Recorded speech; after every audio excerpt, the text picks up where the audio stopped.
Hey divas and gents, I'm coming to you with the ButterBeeScraps design team project. First, really fast, Monique will be closing down the store on her Zibbit. Not today, but it is coming up. She is going to switch her store over to her .com. So right now she's getting everything ready for that move. So there will be no new stuff that will be added to the store until she makes that move. This will be a time-consuming project for her, but the store will remain open until then, and all the other stuff will all be there if you need to re-up on, you know, your pointy backs or your filigrees or whatever is in the store. You still are definitely able to do that. Just no new stuff. Normally she does it every month in the middle of the month, so she's going to hold off on that until everything transferred over. Just wanted to throw that really quick disclaimer out. Now let's go ahead and dive in. I went ahead and used these little acrylic flowers, filigree. I used Attic Treasures. It's a charm kit that's silver and bronze. I guess little tiny objects I guess you would find in an attic. And I used 3 silver ones, and this is my last. Oh my gosh, the spoon is the only one I have, and I cannot part with it. I've put this on a few projects, and it kind of goes all the way back. I'm not quite ready to let it go.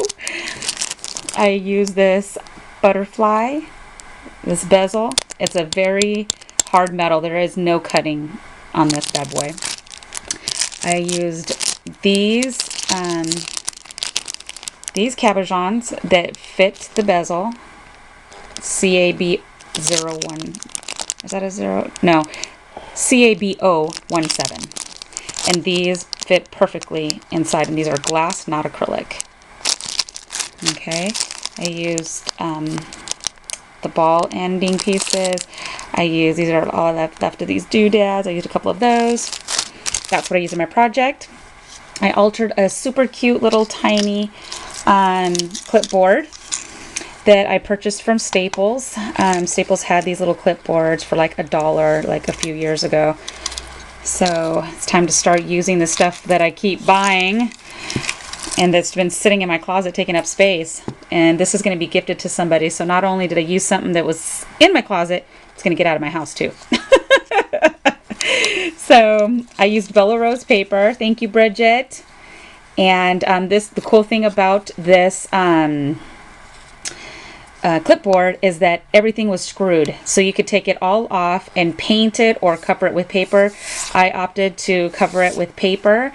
I used my Scott's Quick Dry adhesive to adhere the paper, and then this is perfect. I love it when the clipboards are like this. A lot of the times they're not, where you can disassemble it and you gotta like stop the paper here and then think, okay, well, what trim can I put to cover this? So I'm really glad that I was able to do that.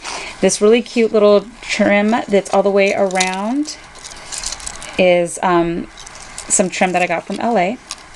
Super cute, goes with the paper. And this paper right here, that was the reverse of this one. So then I just put a few little sequins sporadically. I used 2 die cuts. One right here, it's a labels die.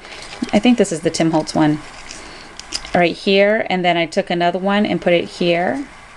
I used a really pretty pink doily that I got, paper doily, from Hobby Lobby. Here is where I used the filigree pieces. I used the whole piece.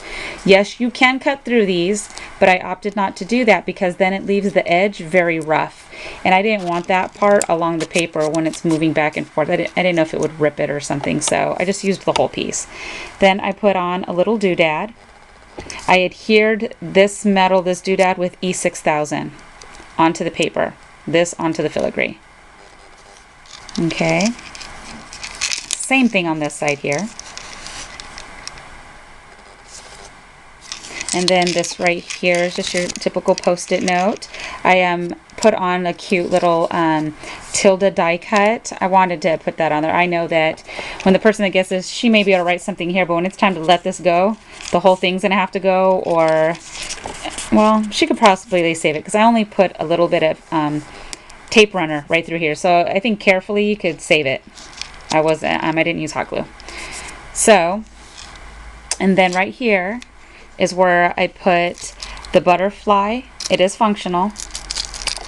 I put the butterfly on with E6000. I put the bezel on the butterfly with E6000.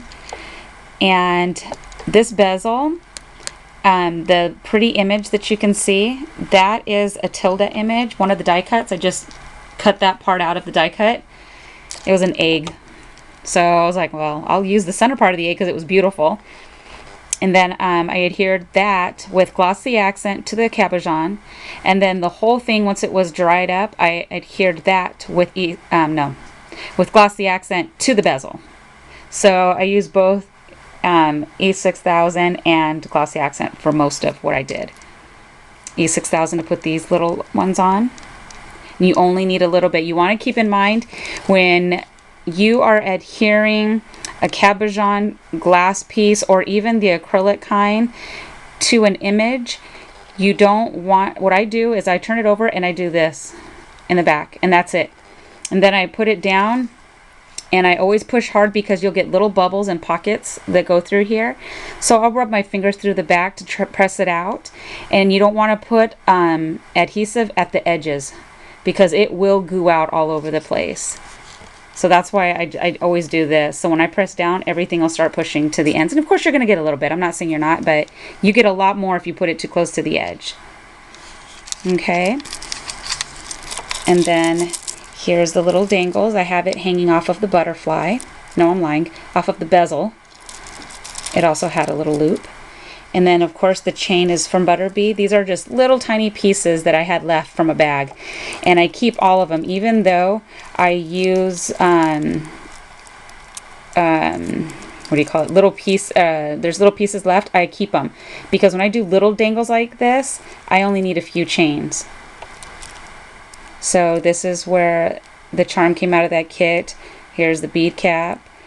These little glass beads are from my stash, as well as the daisy spacers. And then that's a little lamp. Same little bead. This is a cute little book. And the beads are the same. Then I have a loose chain in here that I just to add to the extra. There's no charm hanging from it. I didn't want to make it too heavy up top. So these are the dangles that hang.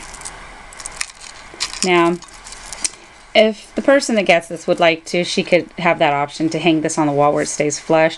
Or if she has like a long nail or maybe something that has a hook, then you could use this one right here because it goes farther out. This is a really thick clipboard.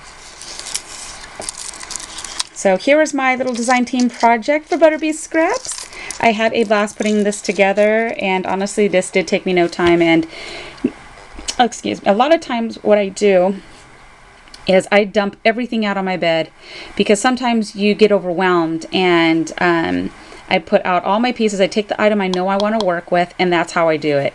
I lay this out and I have all my stuff from ButterBee all over the bed, and then that's when I start picking and grabbing stuff, and everything flows quickly. If I was to just go and try to think of what I have and grab one at a time, it would never get done. This right here, I was able to complete it in 45 minutes. It took me 45 to put this together, not including the dry time, because, you know, well, E6000 adheres pretty quick. I love E6000. So there you go, my beautiful ladies. So thank you so much for stopping by. Thank you to my new subscribers who have joined the party over here at AFIS72. And I hope you enjoy my videos, and thank you so much to all you beautiful ladies that have been subscribed to me for a very long time. I appreciate each and every one of you. I love the comments you guys leave. You guys are fabulous. So thank you so much. And even if you just view it and you're not in the mood to leave a comment, that's all good. I don't care. I know you viewed. I see my views. So I'm good with that too. So thank you so much to each and every single one of you that lays eyes on this video. Thank you. Have an amazing and blessed day. Bye.